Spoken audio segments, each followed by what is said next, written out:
All right, so I'm gonna let you guys choose which which person you want me to draw. In the chat, we're gonna take a quick vote. I'm gonna write, don't go yet, because I'm gonna make a tally. And I will choose whoever wins the tally. Okay, so when I say ready, set, go, I want you to say 1, 2, or 3. Maya Angelou is 1, Amanda Gorman is 2, and Martin Luther King Jr. is 3. I'm going to try to tally it. Okay? Ready, set, go.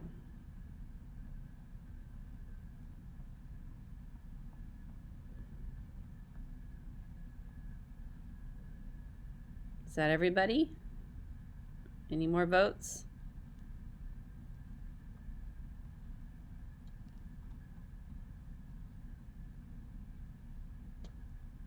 Okay, one last chance to vote. Okay, let me count it up. 1, 2, 3, 4, 5, 6, 7, 8, 9, 10. I can just see by glance. It's number 2, so Amanda Gorman. Yay, cool. All right. So I'm going to print her picture out. Now, if you have a printer at home, I recommend that you print out the photo. You can take it like do a screenshot right off of my lecture. If you don't, you can, of course, just pull it up on your computer screen.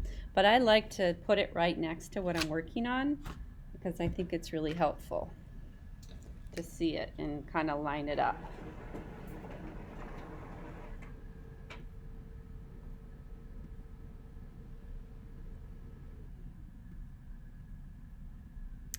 Let me double check something. Is Xander still in the meeting?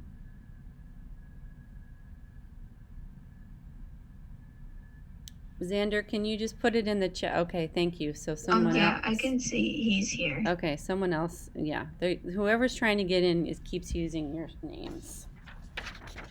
But they're in the waiting room, so I'm not letting them in. Okay. All right, so we're going to do Amanda Gorman. Now, the first thing I want to think about is the orientation, which means am I going to do a portrait, which is straight up and down, or am I going to do a landscape, which is like this?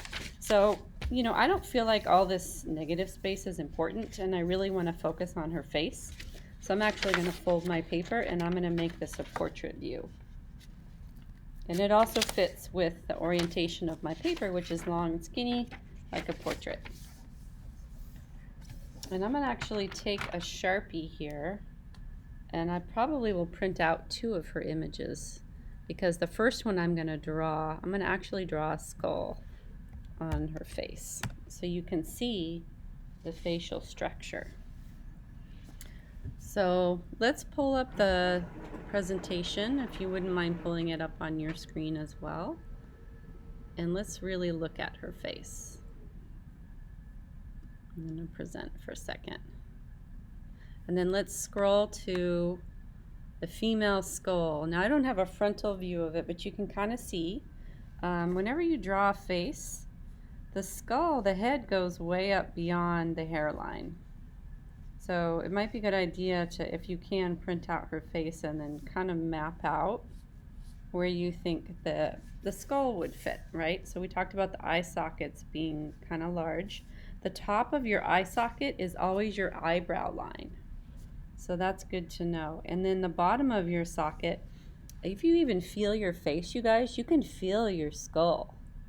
So kind of put your hands around your eyes for a minute and kind of feel that ridge. You feel that ridge? And then kind of come up around and feel your eyebrow. That's the eye socket.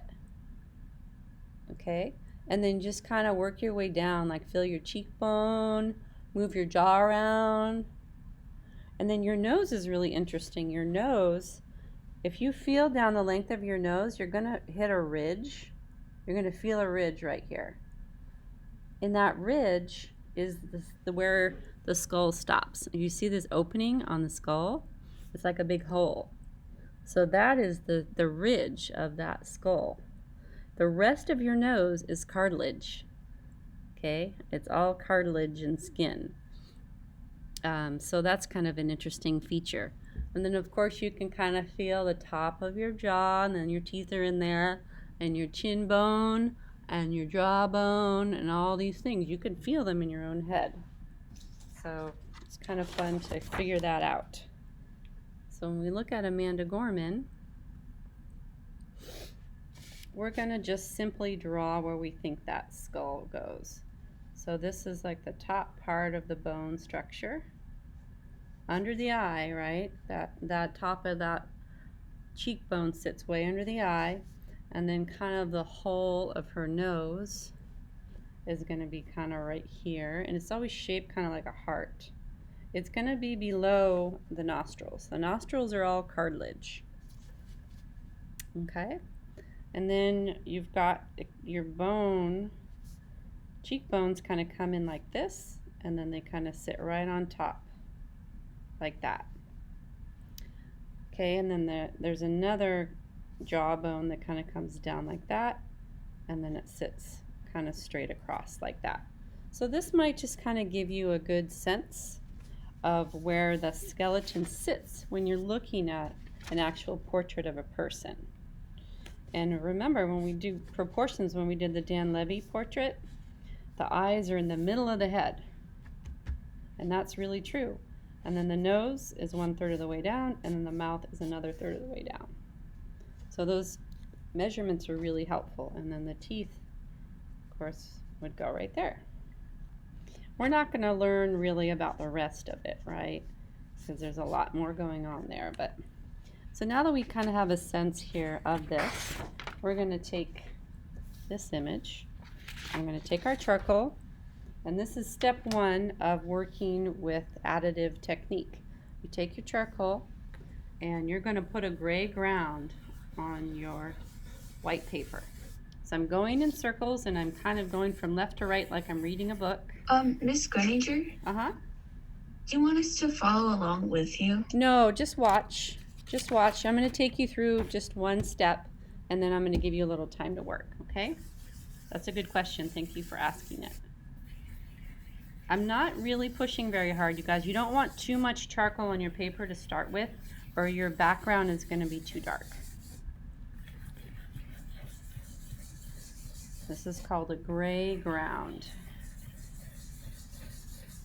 This makes it a lot easier to get a good value range on your portrait because you've already added the middle gray tone in your value scale. Okay, so once I do that, then I'm going to grab some paper towel or toilet paper, just some clean paper, and I'm going to kind of ball it up and make a nice sort of pad right there, and then I'm going to go in circles. Try to hold it down and don't be too rough on it. You don't want to bend or wrinkle your paper. And I'm just going to do a nice blend. You're going to see some grit. That's okay.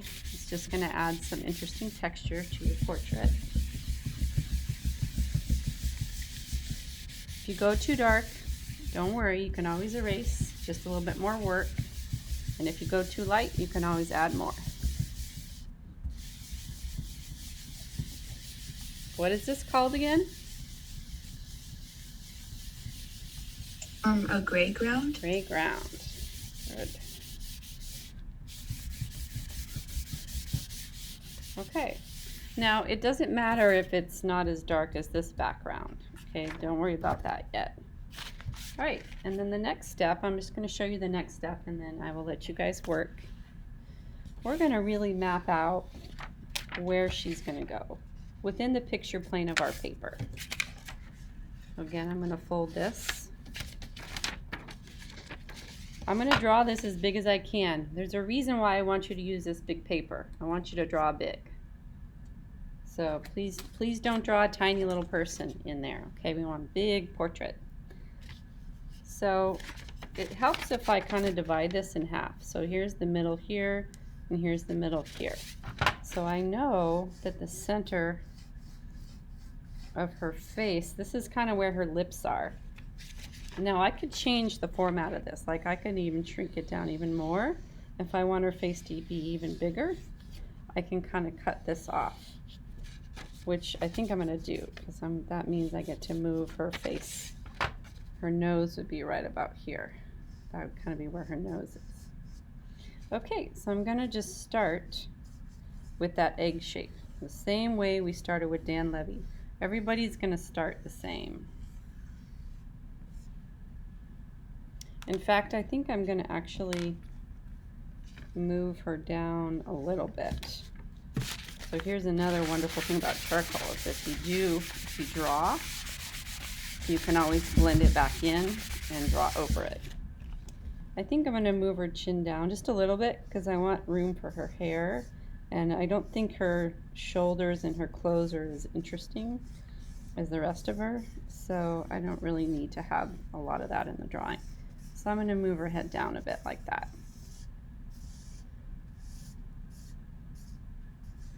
So it's an egg shape.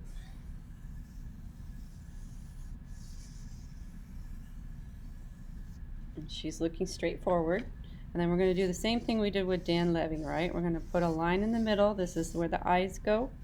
And a line down the center this way. This is where the nose would line up. And then a third of the way down, we're going to put her nose. And another third of the way down, we're going to put her mouth. Okay, how many eye lengths are there across the face? Do you guys remember that? JJ. 5. 5, right. So I start in the middle. And then I put, this is the real eye, this is the real eye. And then here's one over here and one over here. I'll just leave that there for now. And then the nose kind of hits right about here. And then the mouth hits right about here. So now we just have kind of a generic. And then the eyebrows would kind of sit right there.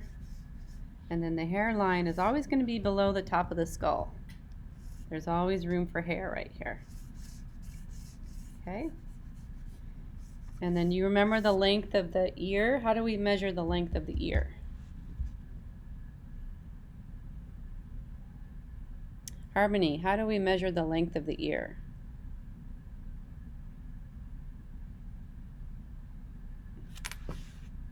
Harmony, are you there?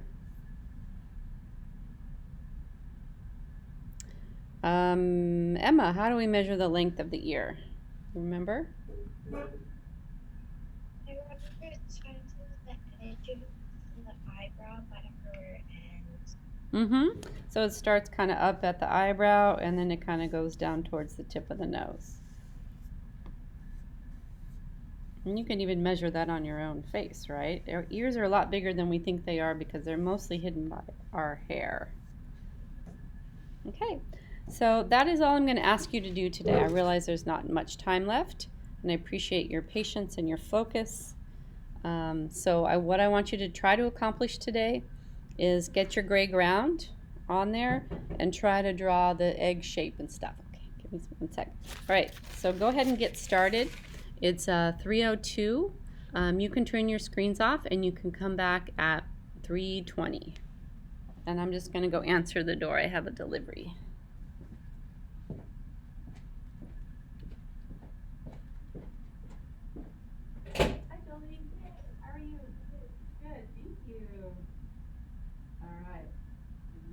Very careful with it.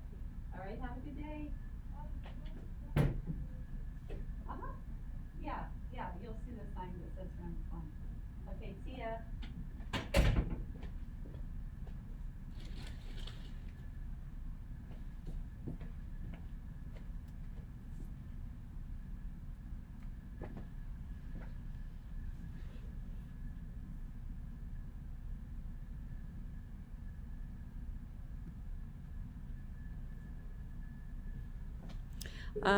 So if you don't have your art supplies yet, I think you can continue to work on your Dan Levy drawing. Miss Greninger, do we just use normal paper or the paper you gave us? Use the paper I gave you, the big piece. The one that's rolled up in your bag. Okay. Thank you so much. You're welcome.